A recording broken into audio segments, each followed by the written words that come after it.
Hello, creative cooks. I hope you're enjoying the start of the new year already. Y'all, I'm really grateful to God for granting us the opportunity to see 2025 and make it super amazing, especially in the area of fueling our bodies right with good, nourishing, and amazing recipes. How do you feel about that? Well, with that said, as you saw in the title, today I'm sharing a recipe for miso fried rice. So, if you've got cooked rice in the fridge and contemplating what to make out of it this weekend, keep on watching. As you can imagine, this dish is a one-pot recipe and it's also plant-based, budget-friendly, and high in protein. So, what's not to love? Alright, so since it's fried rice, I'm making this recipe in parts within 2 days. For the first part, I'll cook a combination of rice and quinoa and let it chill before making the fried rice the following day. But before that, here I have some red pinto beans cooking, which I'll drain using a slotted spoon to save the bean stock and cook the grains to give them some flavor. Now these beans have been cooking for about 40 to 50 minutes and I've got the full gist on my blog for how I prepare the red pinto beans to achieve this look. I've included a link to my blog in the description box below for you to check it out. Allow them to cool before storing in your refrigerator. You can also use another bean or pulse of your choice to make this recipe your own, but I definitely advise that you stay away from red lentils since that one will be very mushy to make fried rice. Alright, moving on. To make this fried rice more robust and high in protein, instead of just sticking to rice, I'm adding in quinoa since it's very high in protein and it's also a good addition to this recipe to add a nutty chew. I have a feeling you'll like this tasty twist. Add the rice and quinoa to a clean bowl and wash the grains with fresh water a few times until the water runs clear. Now feel free to use a sieve to catch any quinoa grains during the washing process since they're the tiniest of the two.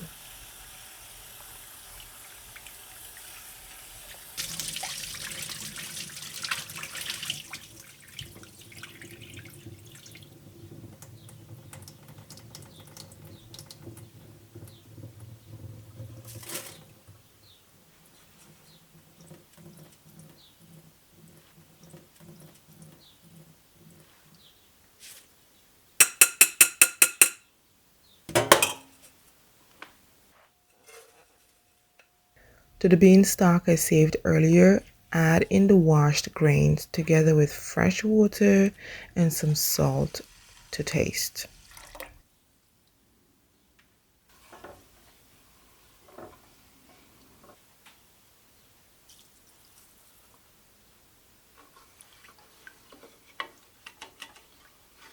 Cover the pot and bring the contents to a boil on high heat. Then reduce the heat to low and continue cooking the grains until they're soft and fluffy. All this is happening while the pot is covered. Now this will take about 18 to 22 minutes since both grains cook in about the same time.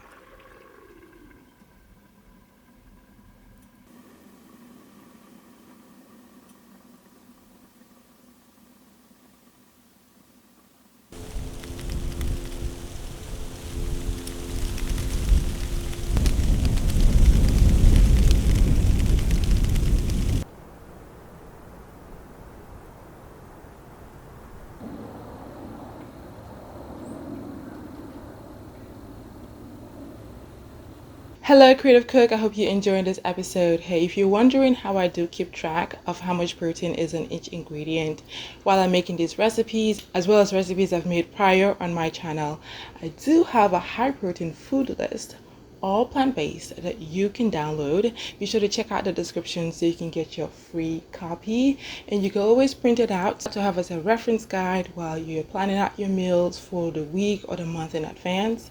Also, if you find it a bit clueless as to where to begin when it comes to planning out your meals, let's say you're on a new transformation journey, fitness, lifestyle, whatever it is, be sure to book a session for meal plan coaching.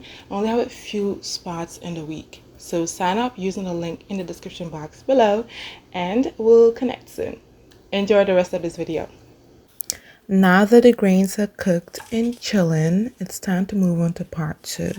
And for that, I'm going to start off by preparing the aromatics. This will help lessen the cooking time. Once I have everything prepared in advance, I can just move ahead to cooking without any interruptions. The aromatics will include onions, garlic, and green onions. These will give your fried rice a tasty and satiating flavor due to all that freshness, making you want to go for a second plate or more. Slice up your onions, the garlic, and thinly chop the green onions, otherwise known as scallions, and set them aside.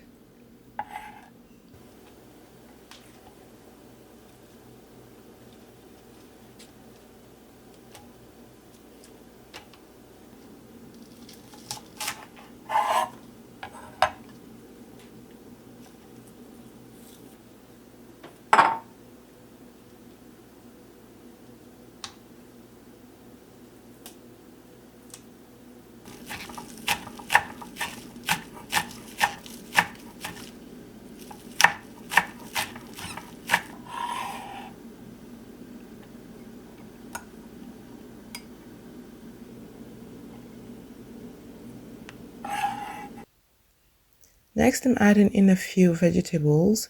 They include carrots, frozen peas, and parsley. I'm using this nifty gadget over here to spiralize the carrots into thin matchsticks to give the fried rice a really pretty look. If you have a handheld or an electronic grater, you can use that too. Alternatively, you can use a kitchen knife to get this done, although that would be quite time consuming. But you've got a few options there.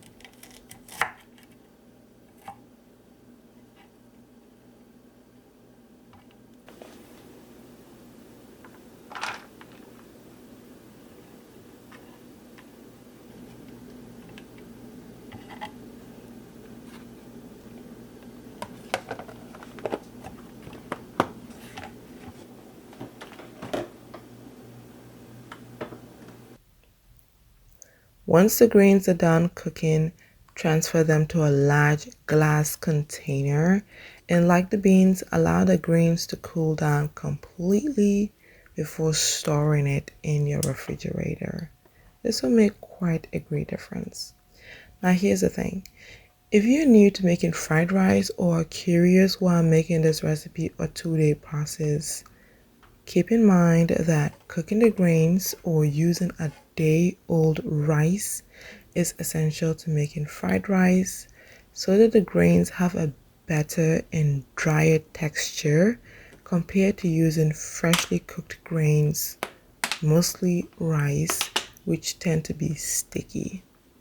And aside from using rice and quinoa, you can use any other type of pre-cooked grain you prefer or that you have leftovers for, be it buckwheat, millet, or another type of beans in place of the pinto beans.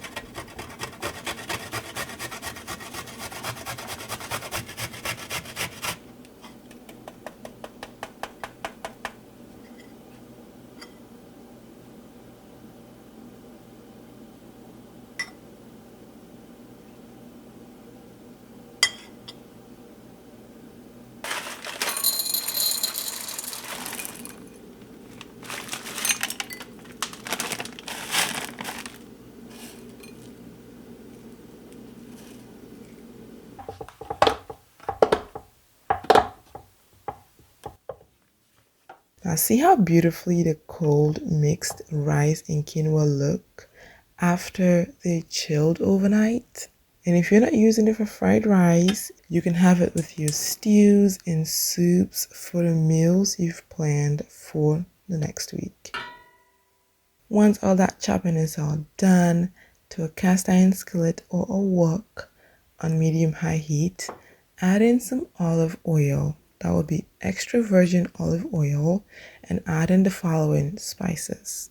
They include ground coriander seed, coarse sea salt. I'll say tone it down when it comes to the salt for now, and after adding in the miso paste and everything else, you can see if you want to add in more salt so you don't make your fried rice salty. Also add in some ground black pepper, crushed red pepper flakes. You can go a little low on the red pepper flakes if your tolerance for heat isn't that high. Just adjust the seasonings to your liking, and do not forget the sesame seeds. Stir the spices and toast them for about 3 to 5 minutes until the sesame seeds start to pop and the aroma of the spices intensify. Next, add in the sliced onions, sliced garlic cloves, and grated turmeric. The turmeric can be optional. I'm using it to give the fried rice an inviting yellow color, which you'll notice as the dish comes together. Stir and saute this combo for another 3 minutes. At this point, your entire kitchen will be filled with the aroma of sizzling goodness. Here's some red miso paste I've got. I love this product, and I've been experimenting with it a lot more lately for dishes like soups, pasta, and who knows, I hope to share them with you later on. I'm adding some of it to the skillet by folding it into the sizzling aromatics until well combined. Hey y'all, I am not an expert in miso paste yet, but from my research, the red miso paste is actually more aged and actually more strong in flavor than the white miso paste. But I imagine whatever you have in hand will do, since this is just fried rice. That's what I'm thinking. What do you think? If you're a connoisseur in miso paste, let us know in the comment section below, because I'm always excited to learn something new. Add the cold mixed grains to the skillet and pinto beans and cook for about 3 to 4 minutes to absorb the flavor of the aromatics that have been sizzling this entire time.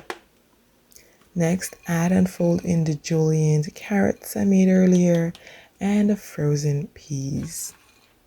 Now, at this point, if you have other vegetables you'd like to opt for, go for it. They could include shredded cabbage, broccoli, Brussels sprouts, radishes, or any seasonal vegetable of your choice. Just be sure that if you're using something like shredded cabbage, you want to cook it so that it doesn't sweat the rice, because you don't want this fried rice to be mushy. You want the rice and the grains to stand out. That is the trick to make sure that this turns out great. Lastly, add in the green onions and freshly chopped parsley. Stir in very well and taste to adjust the taste of the dish to your preference. This is the point where you can sprinkle in more salt, maybe add in a nice sprinkle of cayenne pepper, whatever you're feeling at this moment. While the miso fried rice is still hot and ready to be eaten, I'm going to set it aside and make some roasted plantains to complement the fried rice. And trust me, you will not regret it, because anything with plantains, why not? First, preheat your oven to 400 degrees Fahrenheit. I've got here a few plantains. I'm going to peel each one and cut each one into 1/2-inch slices at a diagonal. Transfer the slices to a parchment-lined baking sheet. This will help with an easy cleanup after baking. Season your plantain slices with a drizzle of extra virgin olive oil, a dusting of cinnamon powder, and a light sprinkling of crushed sea salt. You can add in some cayenne pepper. You can add in some sesame seeds. I mean, at this point, really, it's your plantains. You can do whatever you want with them. Rub the seasoning into the plantain slices and spread them out so they all lay flat on the lined baking sheet. Then bake the plantains for about 25 to 30 minutes until they turn golden and fragrant. You can serve the roasted plantains with the miso fried rice for lunch or dinner in the week ahead. Or honestly, if you're like me, have it as a tasty snack. And you'll probably notice that not all the plantain made it to the table at the end of this video because I was snacking along for sure. And there you have it, creative cooks, miso fried rice, a high protein and ultra nourishing one-pot recipe you can make this weekend for lunch or dinner in the upcoming week. Now, if you like more videos like this, be sure to like this video. Let me know by tapping that thumbs up button, share it with a loved one, and subscribe so you don't miss any upcoming episodes because they're coming at you. And if you make this recipe, let me know in the comment section below. I'd love to know. Thank you so much for watching, and we'll chat again in my next episode. Later!